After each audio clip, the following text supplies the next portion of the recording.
Very happy that this online seminar is connecting East and West and through India, Tagore in India.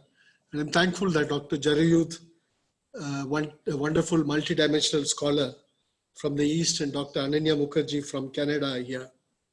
It's also a great coincidence that we have Dr. Chirayud, and I'm so happy he spoke about Tagore's visit to Siam.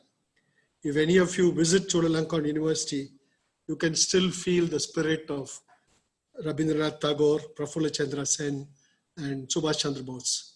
Because Subhash Chandra Bose used the campus for his freedom speech, and the king allowed him to do it because they were so supportive of our freedom struggle. And Dr. Jarayud has already spoken about the lectures that Tagore gave when he was in Siam.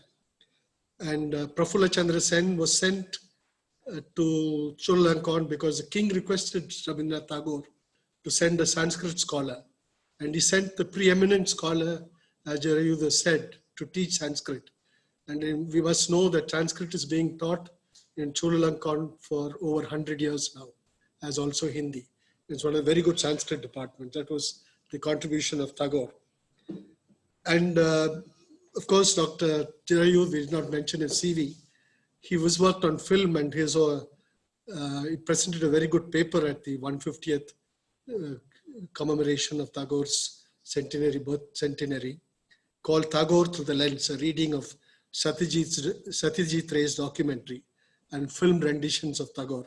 I hope he'll make the paper available to the scholars and teachers present here, because that will give you a different view of Tagore. I will come to how unfortunately Tagore has been distorted in our country, and very unfortunately by literature teachers. I'm also happy that Dr. Ananya Mukherjee is here, because she is really the Tagore scholar. We are all people who wandered into the domain of Tagore because of various circumstances, but are benefited by this wandering, because I don't think there is any philosopher or any religious teacher who can give as much to a person in life than Tagore. I always tell my PhD students and other students to read Tagore's Religion of Man, also called Religion of Forest. And if they need it, they don't need any Swamijis, Gurujis, and priests and others. I'm happy that Ananya is here, because other than being a Tagore scholar, she possibly is the only person who's read Tagore in the original Bengali, and makes a big difference. His collected works in Bengali extend to about 26 volumes, if I remember correctly. And of course, he's untranslatable, as many translators, eminent translators say, which is why he himself translated himself. And his writings in English and his translations in the original have been published by Sahitya Academy in 4 volumes. For whatever reason, volume 2 is not available, but that itself runs to thousands of pages.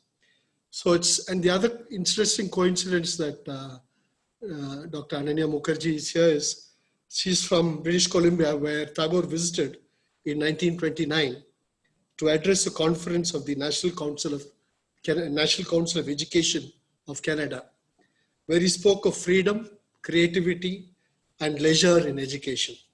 It'll be interesting for all our educators present in this online seminar to reflect many of the words that Tagore referred to in his speech in Canada: freedom, creativity, and leisure, if at all they have any resonance in any of our campuses.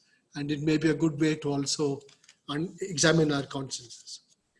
So we have fortunately East and West, but let me not stray away from the focus of our discussion on Tagore as nature's philosopher. Tagore has come to us largely in his English writings, but there have been great translators, and I rely, of course, on only his English writings. Unfortunately, it was too late for me to learn Bengali. Among them, one of the greatest translators, other than Ketaki, Tushari Dyson, is William Radice. So I largely depend on William Radice's work. His book called Selected Poems, which I really think every one of you should own a copy and read it whenever you would like to read something wonderful, beautiful, when you're in melancholy, when you're sad, when you're happy, because all the moods are there.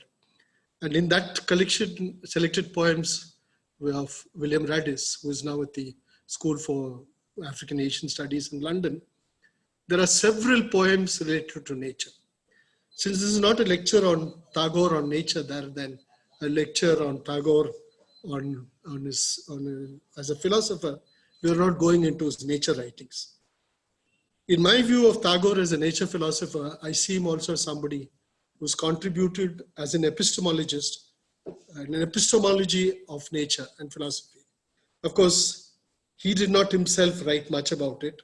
Amartya Sen writes in his writings about Tagore's unique contribution in this area.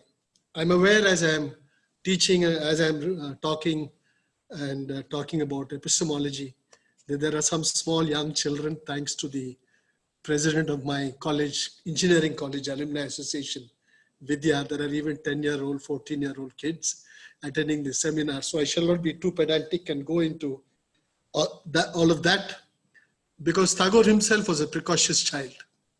And whatever he did in the books he wrote, that a lot for children, he always tried to reach out and unearth this precociousness in children. And world of fantasy. Sudhir Kakkar, in his beautiful, unique biography called Young Tagore, Makings of a Genius, which I will show the cover later on, which is also a book worth reading. He quotes from Tagore's Crescent Moon, The Beginnings, something again we should give to our students and others to read, where he quotes Tagore saying that imagination and one of its chief products is fantasy, which has been called vehicle of hope, healer of trauma, protector from reality. In the current world today, we are all sitting physically distancing ourselves. I don't like to say social distancing. It has other connotations in India.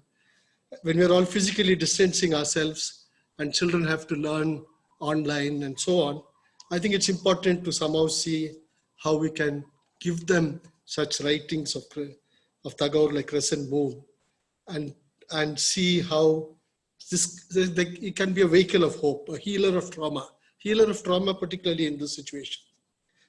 And an even worse artificial school atmosphere going through these online teaching and so forth. So even more divorced from nature. Of course, as I already mentioned, Tagore, not all our literature teachers, but by and large our literature teachers have also done a disservice to Tagore, because they've seen him fundamentally as a poet, and unfortunately worse, like some romantic poet. Also, he had that kind of, appearance. So he projected it in a sense himself, but there are several people who write about this, comparing him to Wordsworth.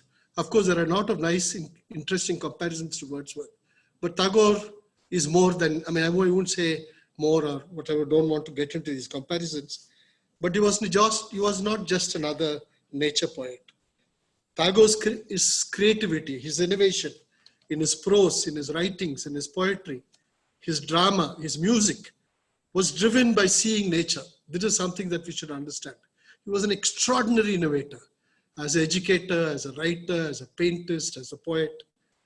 To him, nature was also not something apart from society, apart from culture. He saw it in an integrated sense. He saw nature, culture, we can also call it ecology, and society were part of his philosophy of nature. One must remember in this context that his thinking about nature and sustainability was also in the context of India's freedom struggle. Today, it seems so distant. When we celebrate 75th anniversary, I'm not sure we will recall the discussions that happened in India at that time on sustainability at that point, where Gandhi and Tagore, even though they differed, about which I shall come to, talked of a notion of modernity, which includes the notion of sustainability.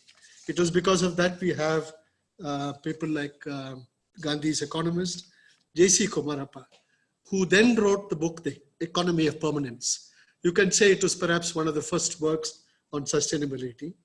And it is in the context of the discussions, the contributions of Tagore, that these works also came out, and it also influenced our constitution very much. It was Tagore's influence, other than the national anthem, in which we celebrate the nature of the fantastic diversity and culture and nature of our country, we must also remember that the part 4 of the Constitution, Directive Principles of State Policy, which might be good to send in postcards to all our leaders nationally and in the states, which says, the Directive Principles of State Policy, Article 48A, dealing with protection and improvement of the environment and safeguarding of forests and wildlife, dealing with the fundamental duties, wherein one of the fundamental duties of every citizen was to protect and improve the natural environment, not destroy it. Improve the natural environment, including forests, lakes, rivers, and wildlife. And I underline this sentence, to have compassion for living creatures. This notion of compassion comes from, of course, our Buddhist heritage, but also from Tagore. It is in this sense, Tagore's contribution has been great to our society, connecting nature and society. And in connecting nature and society, he also, of course, since children are here, I want to say, I just don't want to be talking of Tagore as such a serious person. He also wrote very ironic, witty, humorous pieces, both as haiku and in, like questioning. For example, in this poem, Question, he writes, God, again and again, through the ages, you have sent messengers to this pitiless world. They have said, forgive everyone. They have said, love one another, rid your hearts of evil. They are revered and remembered. Yet still in these dark days, we turn them away with hollow greetings from outside the doors of our houses. And meanwhile, I see secretive hatred, murdering the helpless under cover of night, and justice weeping silently and furtively at power misused. No hope of redress. I see young men working themselves into a frenzy, in agony, dashing their heads against stone to no avail. My voice is choked today. I have no music in my flute. Black, moonless night has imprisoned my world, plunged it into nightmare. And this is why, with tears in my eyes, I ask, those who have poisoned your air, those who have extinguished your light, can it be that you have forgiven them? Can it be that you love them? So this is one poem in which he connects both nature and society. And I could go on. I'm largely drawing on my paper that I presented at the Tagore 150th commemoration seminar in Chulalongkorn, which was very interestingly called Towards Human Solidarity Beyond Nationalism. So when we talk of society, nature and society, we cannot, of course, lose nation. What is this nation? Tagore asked this question, what is this nation? And he says, a nation in the political and economic union of a people is that aspect which a whole population assumes when organized for a mechanical purpose. Society has no such ulterior purpose, he says. Nation has. Society has an end in itself. It is a spontaneous self-expression of man as social being. But when, with the help of science and the perfecting of this organization of power, nation begins to grow and brings in harvest of wealth, then it crosses boundaries with amazing rapidity. For then it goads all its neighboring societies with greed of material prosperity and consequent mutual jealousy, and by the fear of each other's growth into powerlessness. That is the world in which we are today. And I'm happy that Jirayu talked about India and China and so on, because today we have unbelievable national competition, unbelievable nationalism that even Tagore would not have ever imagined in his life that this would happen. The time comes when it can stop no longer, for the competition grows keener, organization grows vaster, and selfishness attains supremacy. Trading upon the greed and fear of man, it occupies more and more space in society, and at last it becomes its ruling force, which you can reflect in the India we are today. When a society allows itself to be changed into a perfect organization of power, then there are few crimes which it is unable to perpetrate. personal man becomes eliminated to a phantom. Everything becomes a result of policy carried out by the human parts of a machine with no twinge of pity or moral responsibility. I think it will be good to reflect on Tagore in this fashion. So, so he was very, very, very clear that society and nation were connected, that nature and society were connected, but society was being, in a sense, suffocated by nation. And we can see it in a way in India today, society being suffocated by nature. And for him, nature also meant a spiritual, inspirational part in which it was not something outside there. He saw it with culture because he says the ideal of perfection preached by the forest dwellers of ancient India runs through the heart of our classical literature and still dominates our mind. Here he's making a distinction between the Western attitude to nature and the Asian, I would say Asian, non-Western, because it would be too arrogant to say Indian. Tagore himself did not mean it in that sense. He says that he sees the difference. To the West, it always appeared as a dualism. To the East, it appeared in unity. Even when he, in the religion of the forest, in Religion of Man, when he talks of the Ramayana, he poetically places the intimate relationship between human and nature with reference to Rama and Sita. In the Ramayana, Rama and he says, let me read from him. In the Ramayana, Rama and his companions, in their banishment, had to traverse forest after forest. In the Ramayana, we're led to realize the greatness of the hero, not in a fierce struggle with nature, but in sympathy with it. Sita, the daughter-in-law of a kingly house, goes along the forest path. We read, she asks Rama about the flowering trees and shrubs and creepers, which she has not seen before. At her request, Lakshmana gathers and brings her plants of all kinds, exuberant with flowers, and it delights her heart to see the forest rivers variegated with their streams and sandy banks, resounding with the call of heron and duck. Having lived on that hill for long, Rama, who was Girivana Priya, lover of the mountain and forest, said one day to Sita, when I look upon the beauties of this hill, the loss of my kingdom troubles me no longer, nor does the separation from my friends cause me any pang. Thus passed Ramachandra's exile, now in woodland, now in hermitage. The love which Rama and Sita bore to each other united them, not only to each other, but to the universe of life. That is why when Sita was taken away, the loss seemed to be so great to the forest itself. I would only add, if we lose all our forests, wonder where Rama and Sita will go. But that's for you to reflect.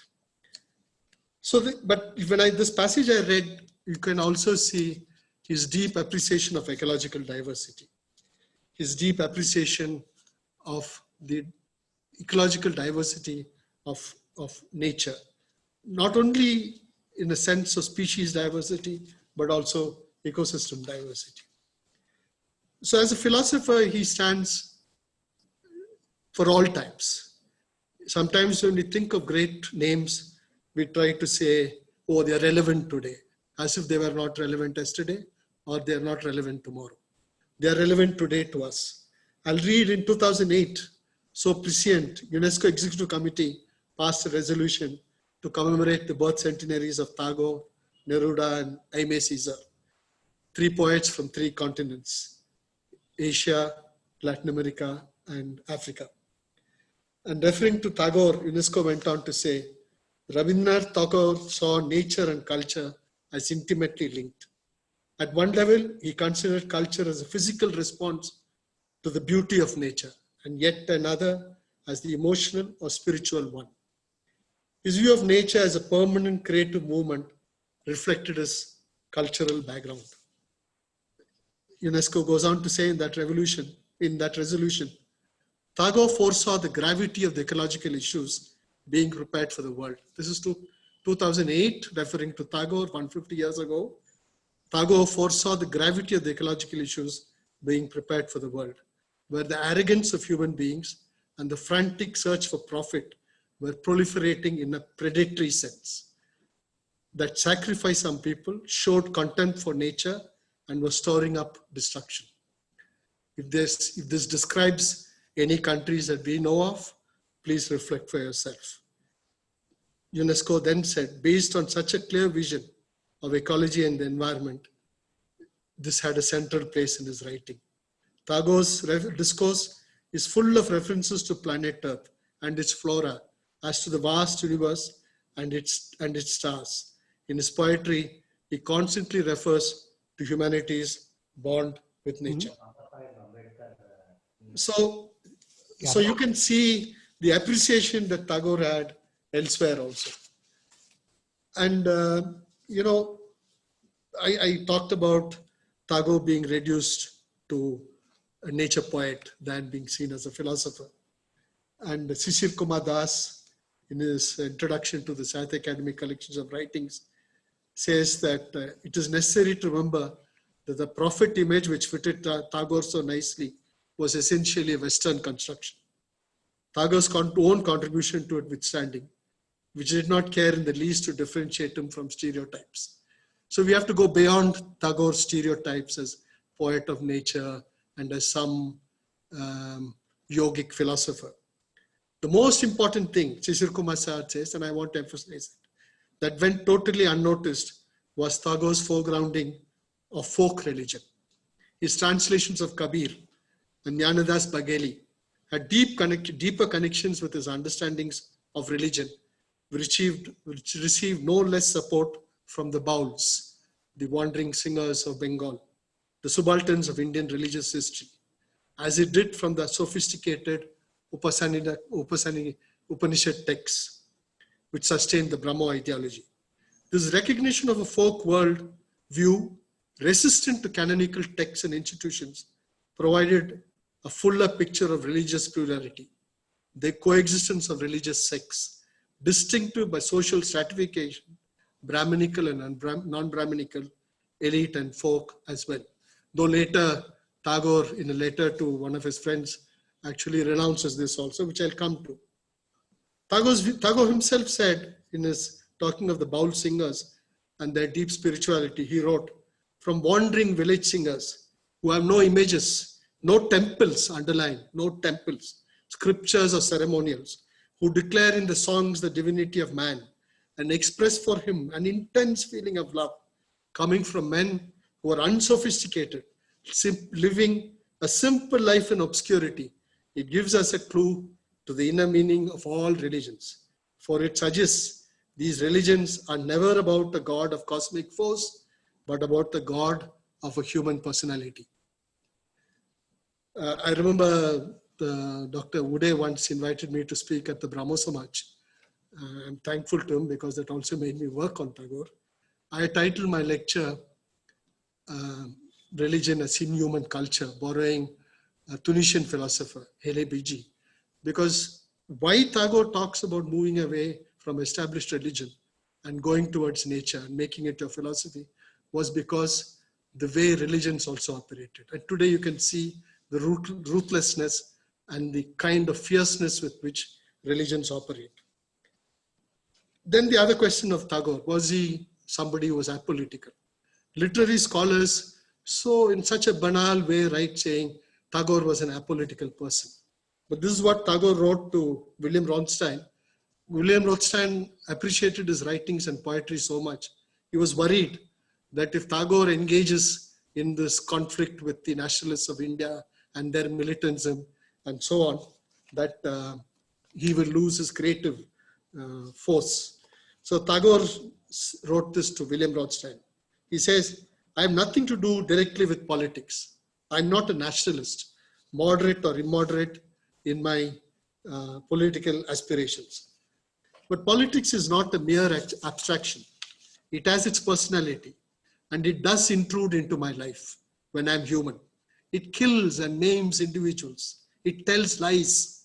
It uses its sacred sword of justice for the purpose of massacre. It spreads misery, broadcast over centuries of exploitation. And I cannot say to myself, poet, you have nothing to do with these facts, for they belong to politics.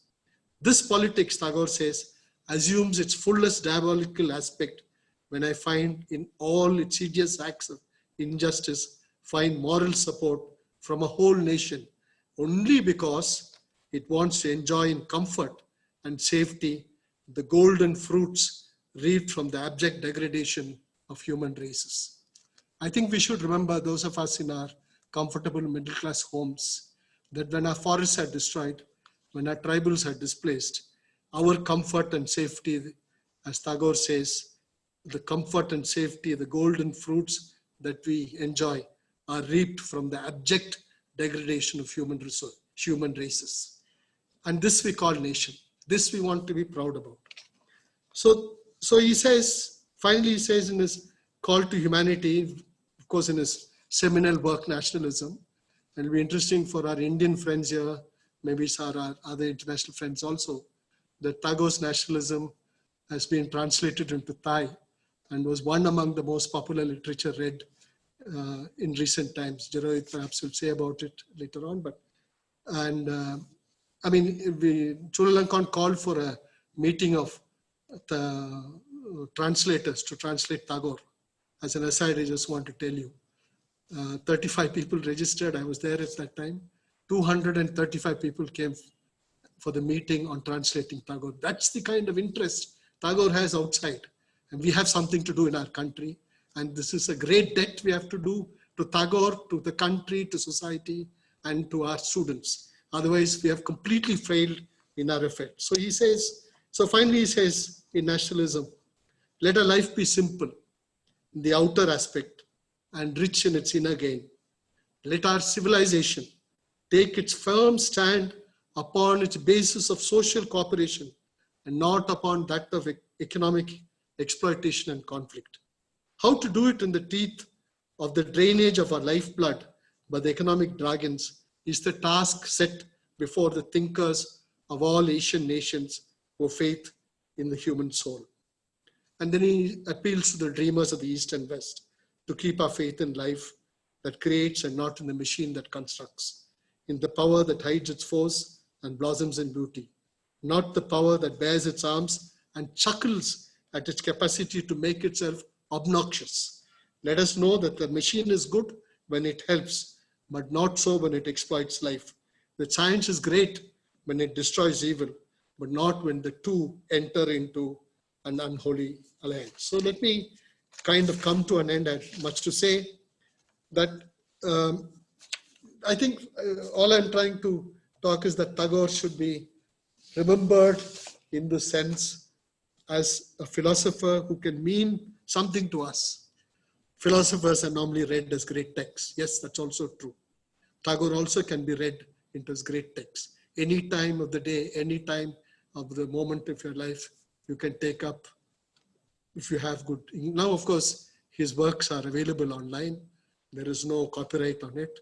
Colleges should be printing small books like Crescent Moon and others and distributing them free to actually acculturize our citizens, to make them better citizens, to make them capable of being citizens of a society before being citizens of a nation.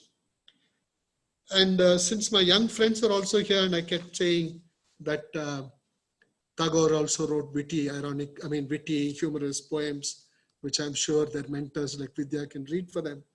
I want to finish by a dialogue that he wrote between a peacock and a tailor bird. He wrote a lot of poetry on birds, on earthworms. He, matter of fact, in Mukatara, that famous play, which is about the first dam built in India in 1922, and the people who agitated against the dam were arrested by the British. Any connections to today? Think about it.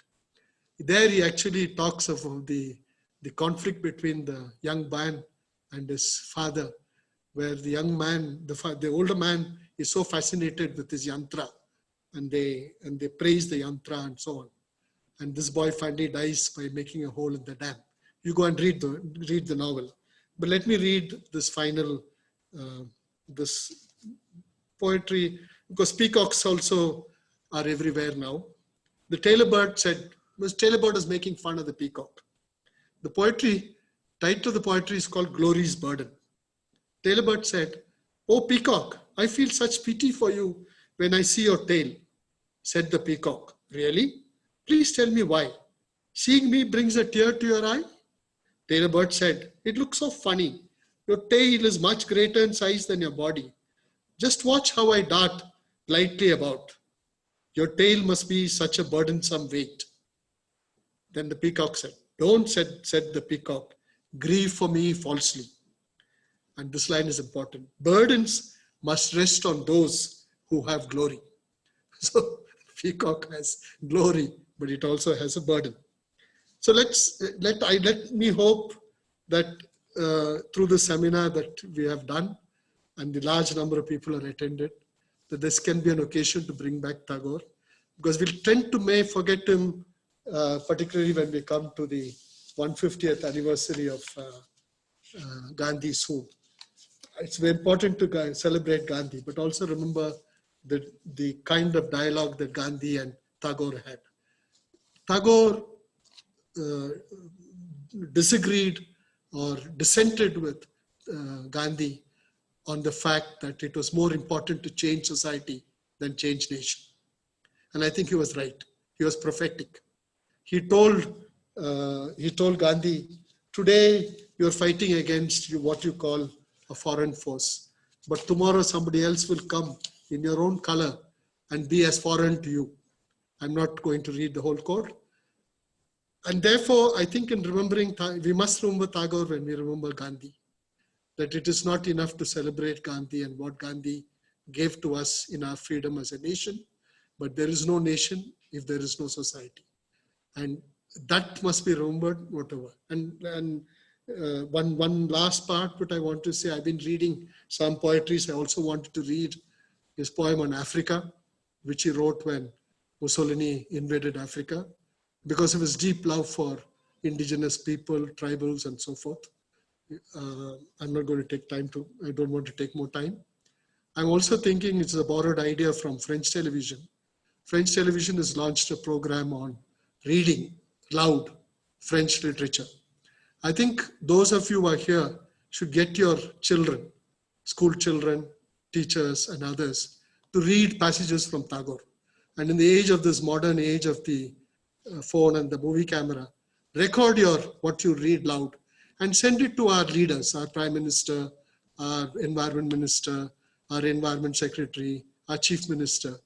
Because when they thoughtlessly destroy forests, in Karnataka, we want to do a rail line between Hubballi and Ankola. What we don't realize is that this very virus that we are living with is a result of the destruction of forests. Because forest is not about trees. It's about the huge, fantastic web of ecology that's below the earth. And when you uproot forests, when you uproot the earth, you're letting into the earth, the atmosphere, viruses we've never known before. Now, this is being beautifully recorded by the Scientific American, by National Geographic. You can read it. And therefore, there is this connection. And this connection should come through us by our greatest philosopher that we gave to the world, but we have forgotten him in our own country, Rabindranath Tagore. Thank you very much. I'm sorry, Dr.